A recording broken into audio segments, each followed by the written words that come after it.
La première route, celle de la découverte, c'est l'eau. Par elle, les Blancs découvrirent le pays. Le Saint-Laurent leur livra son littoral vierge.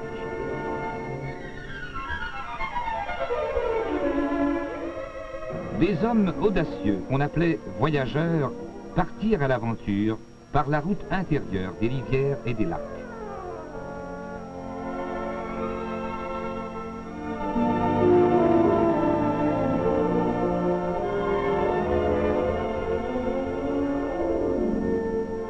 La forêt recula devant les défricheurs. Une vie rude commençait, une belle vie. L'homme labourait la terre neuve.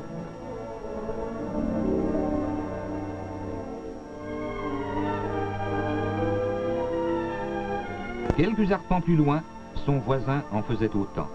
Ainsi naquirent les rangs, les villages et les villes.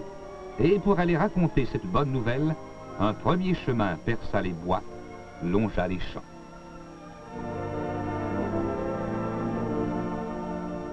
Puis arriva ce monstre mangeur d'espace et écraseur de poules, l'auto.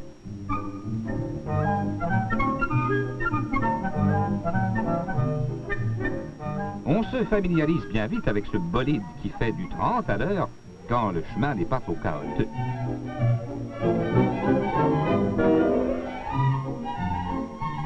Mais devant l'importance du transport routier, la route se redresse, s'allonge, se modernise.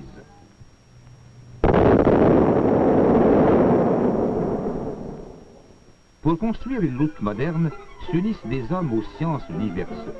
Une fois le tracé de la route défini par les ingénieurs, l'arpenteur et son équipe font un relevé très exact du terrain.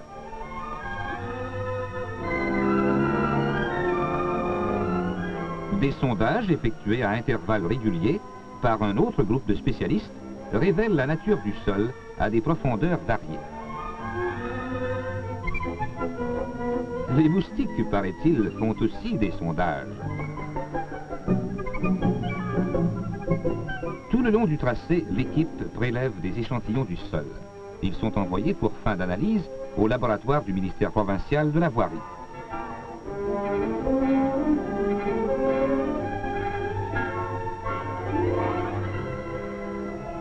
Le physicien et le chimiste apportent aux constructeurs de routes une collaboration scientifique indispensable. De leur laboratoire, ils participent à toutes les phases de la construction. Par leurs expériences, l'ingénieur connaîtra la consistance du terrain, son degré d'humidité, la qualité du gravier, du sable, la résistance du ciment, de l'asphalte et autres matériaux. Avec l'aide de ces hommes en blouse blanche qui vont de l'éprouvette au concasseur ou à l'usine d'asphalte miniature, il construira une belle route, une bonne route.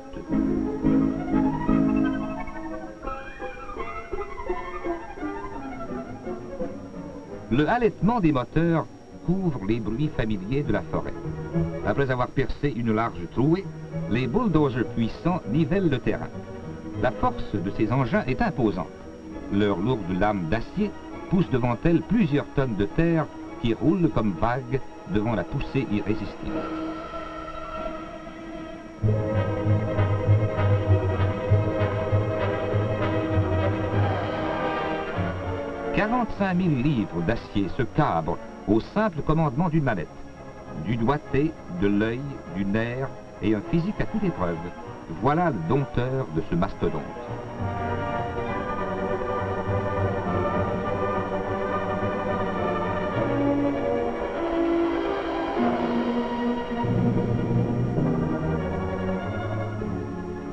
Aux approches du pont, sur la butte, se traîne un gros scarabée jaune.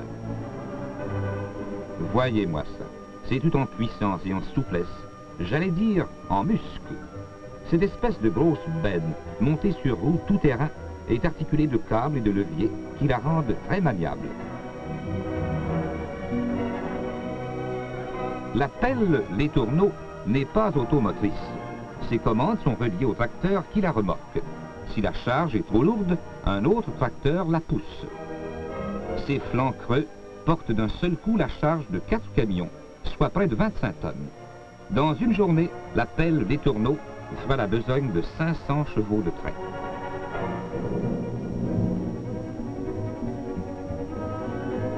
Quand la colline rocheuse affirma « on ne passe pas », l'ingénieur répondit « dynamite ». Alors les hommes ont employé leur foreuse, et dans la chaleur et la poussière de pierre, ils guident les soubresauts de la bêche.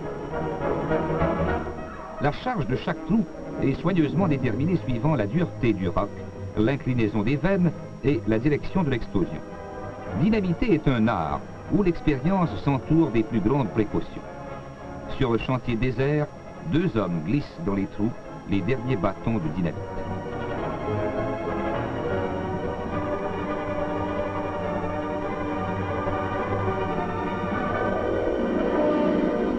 Danger, signale le drapeau rouge. Tout est prêt? Vas-y.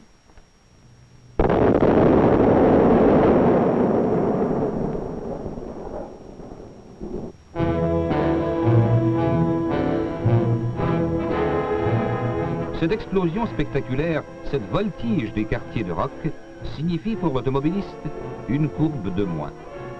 De nouveau, le chantier s'anime. Les grues grincent des dents en soulevant d'énormes blocs de pierre.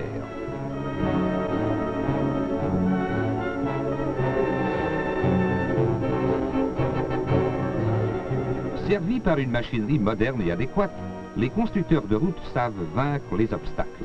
Et dans leur métier, ce n'est pas ce qui manque.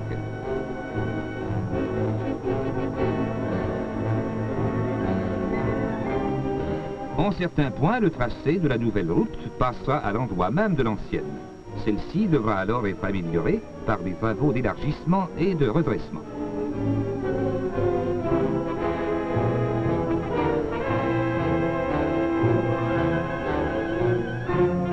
Ainsi, une courbe inévitable deviendra plus large et moins raide. Ou encore, perché sur sa niveleuse, un ouvrier élargira le fossé qui doit drainer la route. Si un ruisseau semble vouloir barrer le chemin, il sera enjambé par un ponceau de béton.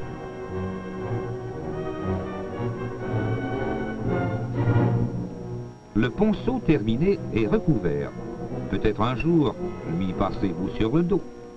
La plateforme de la route terminée, il faut la recouvrir d'une couche de gravier. L'ingénieur a trouvé le plus près possible des bancs de ce matériau dont la qualité a été acceptée par les laboratoires. La grue mécanique insatiable gruge le sol avec l'entêtement d'un ruminant. En un défilé incessant, les camions vont déverser sur la route des milliers de tonnes de gravier.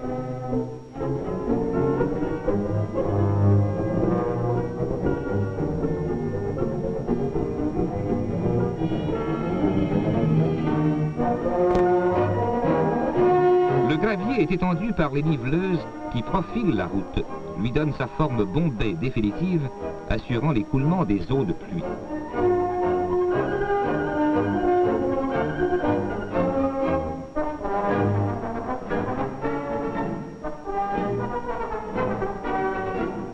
Les arpenteurs viennent faire un relevé de la route finie pour vérifier si elle est conforme aux plans et devis.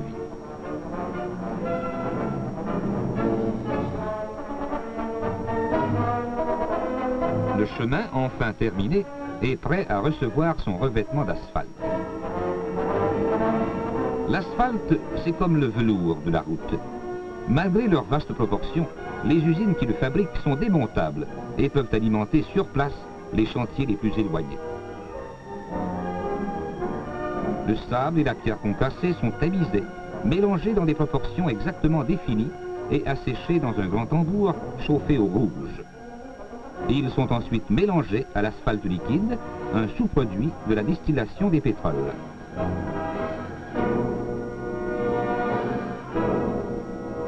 Au moins on peut dire qu'il y a des gens qui gagnent leur vie à broyer du noir, les fabricants d'asphalte. Rendu sur place, le béton bitumineux est déchargé dans une épandeuse qui l'étend lentement en une couche lisse et uniforme. La finition qui se fait au râteau paraît simple, mais c'est un travail délicat qui demande beaucoup d'expérience et une main sûre.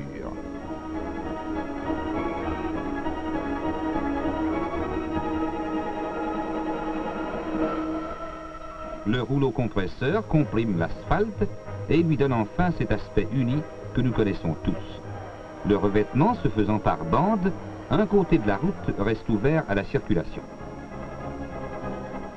Certaines routes de grande communication sont construites en béton. Alors là, le matériel change. Pendant que le béton attrape le vertige dans un gros malaxeur, un fort papier goudronné est étendu sur la base ou infrastructure de la route. Une première couche de béton le recouvre. Ici également, on procède par bande longitudinale. Un treillis métallique arme le béton. Encore une couche et le revêtement atteint l'épaisseur voulue. Alors, des ouvriers spécialisés font avancer ces ingénieuses machines qui nivellent et tassent si bien qu'il ne reste après qu'une chose à faire, attendre que ça durcisse.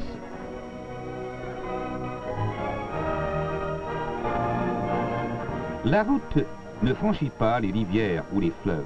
Elle s'arrête sur une rive, repart sur l'autre, confiante en cet indispensable trait d'union, le pont. Une quantité surprenante de barres et de tiges d'acier entre dans la construction d'un pont.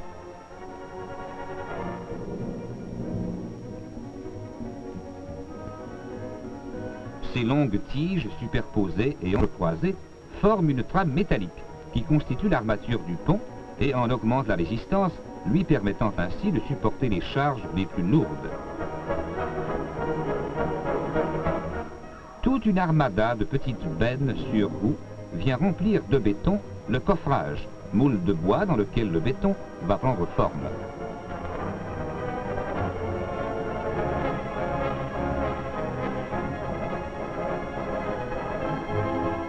Cet instrument agité de soubresauts convulsifs est un vibrateur. Tout frissonnant, il permet au béton de mieux s'infiltrer dans les moindres recoins du coffrage.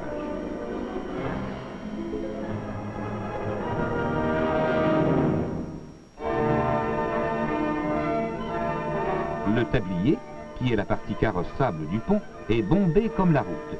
Avec un gabarit de bois, on lui donne son profil définitif.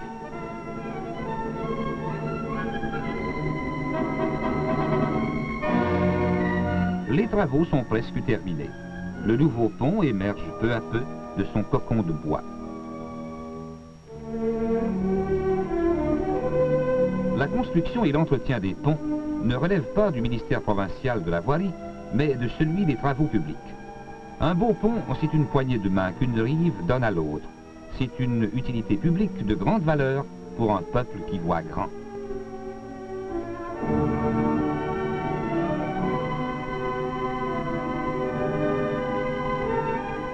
Pour décongestionner la circulation aux abords des grands centres, la route s'étale en ramifications. Chaque branche mène à une autre route ou à une des artères principales d'une grande ville. Ainsi apparaît du haut des airs la route nationale numéro 2, comme elle se divise pour aboutir à différents points de la ville de Montréal.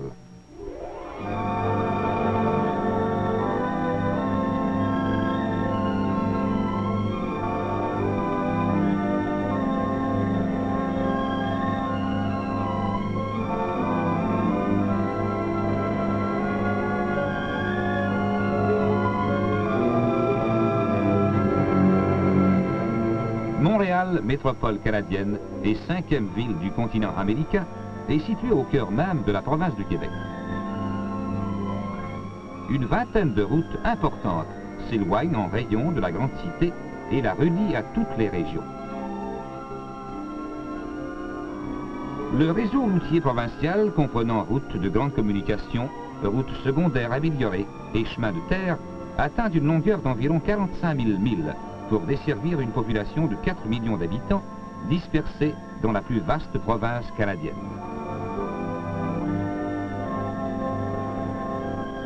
L'Abitibi, par exemple, est à plus de 350 000 de Montréal. La route a largement contribué au développement rapide de cette vaste région minière.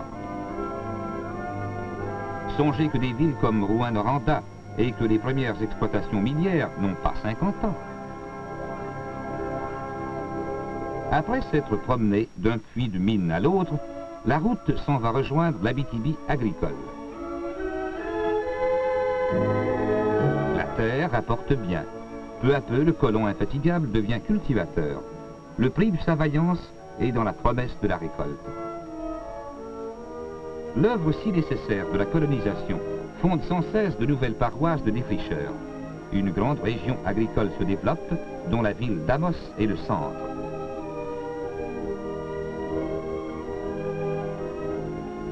Qu'on l'assiège par la route ou par le fleuve, Québec, malgré sa citadelle et ses remparts, se laisse complaisamment conquérir.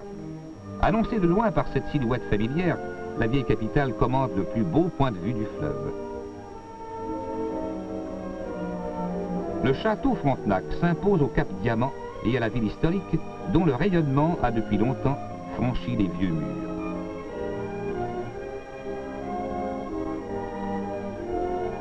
Quittant Québec par le nord, une bien belle route file sur 135 000 à la riche région du lac Saint-Jean.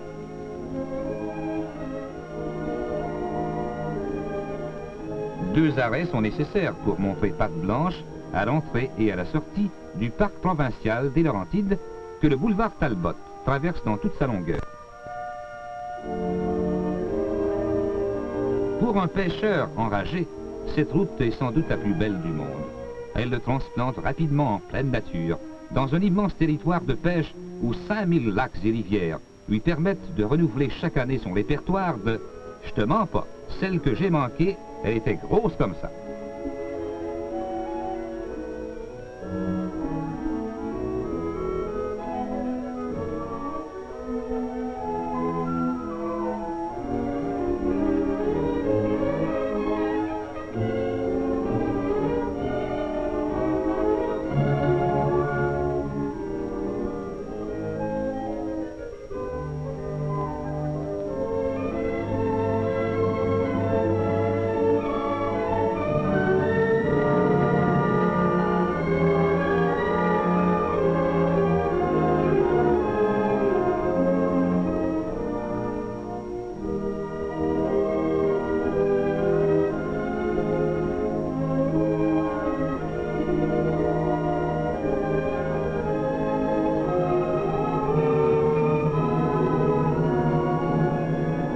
Celle-là, c'est la dernière.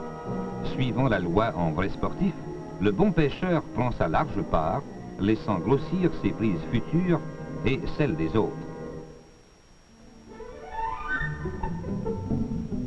Un retour de pêche s'agrémente parfois d'une rencontre dans cette réserve où la faune trouve un refuge inviolé.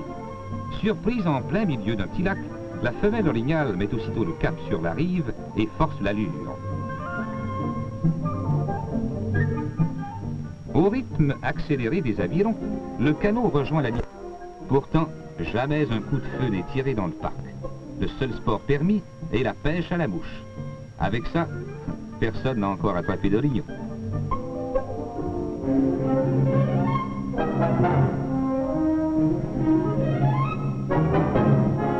Mais la femelle orignale aime mieux se fier à ses grandes jambes. Au trot allongé, elle rejoint la sécurité des bois.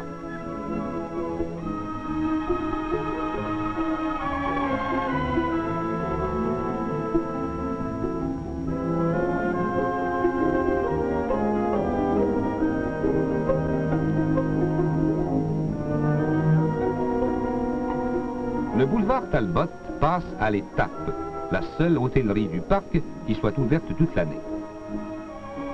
Il continue le long du lac Jacques-Cartier et, quoique les vieilles Laurentides et le Doron, atteint en douceur l'altitude de 2800.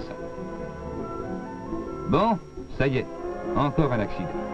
Je savais bien aussi qu'on ne pourrait pas faire notre petit tour tranquille sans voir quelqu'un prudent dans le fossé.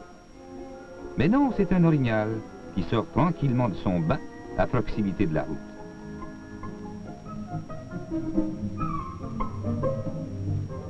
Ah, il a de l'allure celui-là avec son grand panache.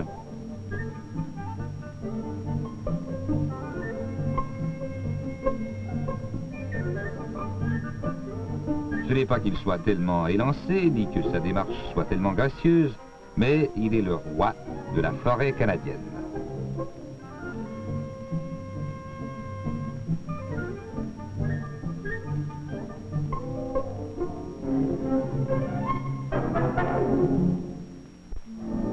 Ainsi va le boulevard Talbot, perçant la forêt, grimpant avec sûreté les collines, redescendant vers les plaines fertiles, pour s'arrêter à Chicoutimi, la grande ville du Saguenay.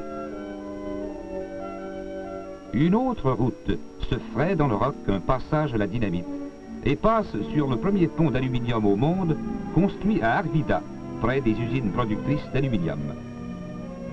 Contenues par des barrages, les rivières fournissent aux industries une somme énorme d'énergie électrique.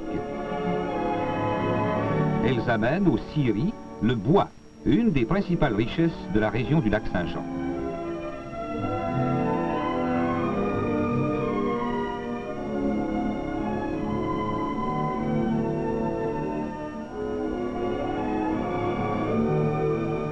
Le lac, si vaste qu'on n'en voit pas l'autre rive, si vaste que le mot lac est bien trop petit pour lui. Les champs qui entourent cette mer intérieure sont fertiles. La route est toute fière de s'y promener. Elle joue un beau rôle dans la prospérité de l'agriculteur québécois.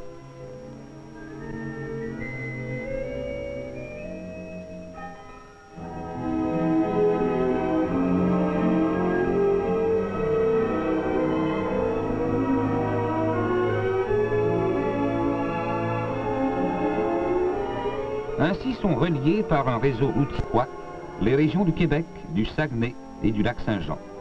Plus loin, la route de Chibougamau découvre un pays neuf. L'avion n'est plus seul à la conquête du Grand Nord. Quittant la rive nord, une autre route franchit le Saint-Laurent par le pont du Québec et escorte le fleuve jusqu'à la mer. Elle longe la vieille église de Saint-Jean-Port-Joli et après quelques heures arrive en cette région très belle, la Gaspésie. Le cap Gros-Morne est si près de l'eau que la route lui marche sur les pieds. Plus loin, elle souligne le profil capricieux d'une anse de pêche. Gaspé. Ici, sous le signe de la croix, commence l'histoire. Dans ce décor, meublé aujourd'hui par une ville agréable, arrivait en 1534 le malouin Jacques Cartier.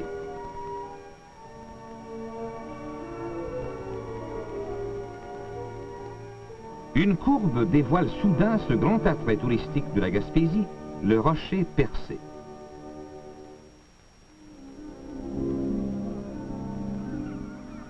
Sur la grève, des pêcheurs qui reviennent du large. Des touristes qui sont bientôt leurs amis.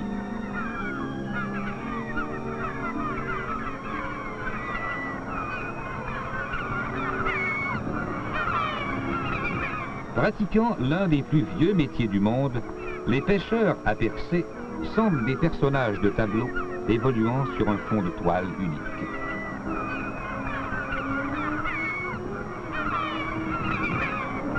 Les goélands qui meublaient le ciel de leur impatience disputent à la marée montante les déchets de poissons.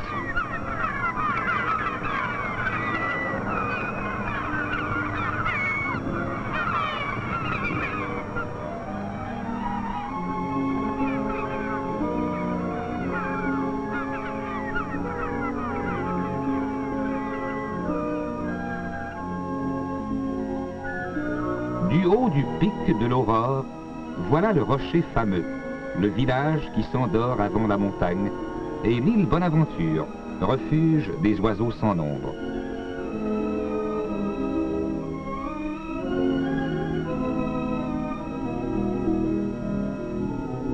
Coin du Banc, un joli nom, une bien belle plage. La mer, le soleil et le sable, quels merveilleux compagnons pendant les vacances. La mer, le soleil et la barque, témoins quotidiens du labeur des pêcheurs côtiers.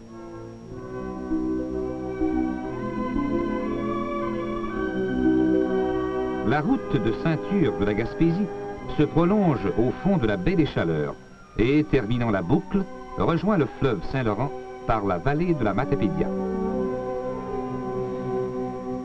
Elle accompagne par endroits la rivière caillouteuse où le pêcheur de saumon pêche jusqu'à la nuit. Un jour, la campagne commence à se vêtir de neige.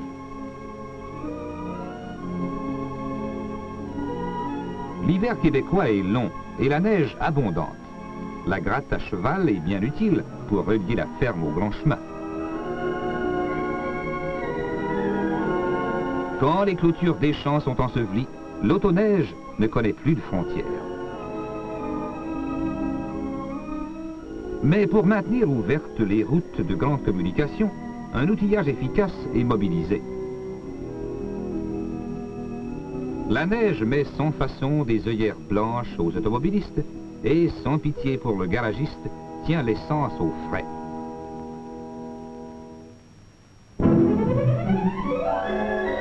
Pour garder la route carrossable, la voirie lance contre la neige ses plus gros canons. De toutes ses dents rondes, la souffleuse avale le banc de neige et le vaporise en un jet puissant.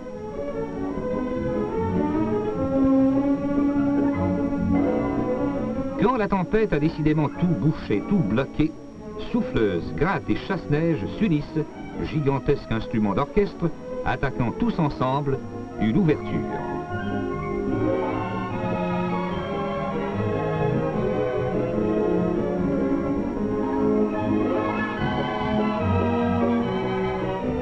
L'air de la machine ne plaît pas à tout le monde. Le déblaiement à la petite pelle conserve de fidèles partisans.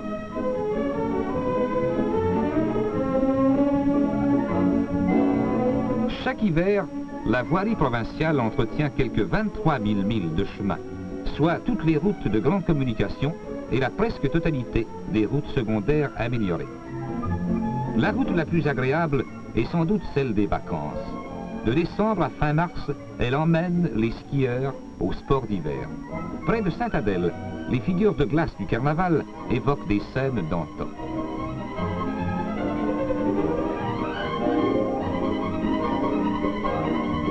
Toute la région du nord de Montréal est un vaste centre de ski.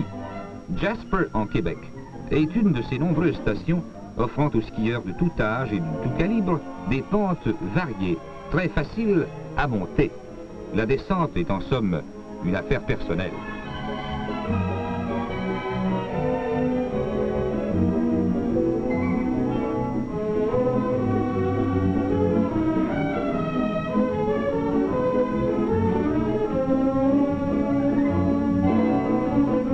Au Mont-Tremblant, le télésiège vous fait faire une promenade aérienne confortable et sûre. Découvre un panorama très beau qui poétise l'escalade et vous dépose à une hauteur respectable. Si cela n'atteint pas vos capacités, continuez. Le sommet n'est pas loin.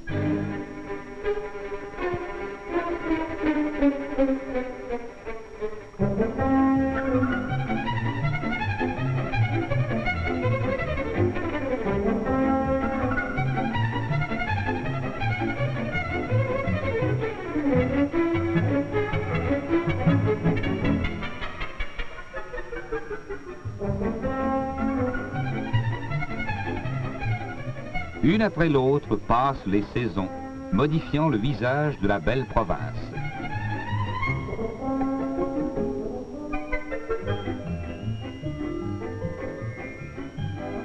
Printemps, la saison des couleurs nouvelles. On reprend la douce habitude de s'attarder sur le porche de l'église. Saison des lacs plus bleus, des routes plus invitantes qui conduisent à l'été.